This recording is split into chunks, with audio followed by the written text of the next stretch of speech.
Sa ngalan ng Ama, ng Anak, ng Espiritu Santo. Amen. Panalangin para sa mga may sakit. Ama naming mapagmahal, hinihiling namin ang kagalingan para sa lahat ng mga kapatid naming dumadaan sa anumang klase at uri ng sakit.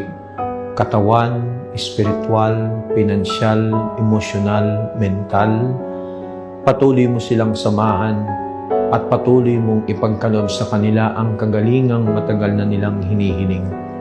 Naway ang panibagong lakas na kanilang makukuha sa iyo sa pamamagitan ng kanilang panalangin ay tunay na magbigay ng panibagong pagkakataon upang sila'y patuloy na sumunod sa iyo at maglingkod.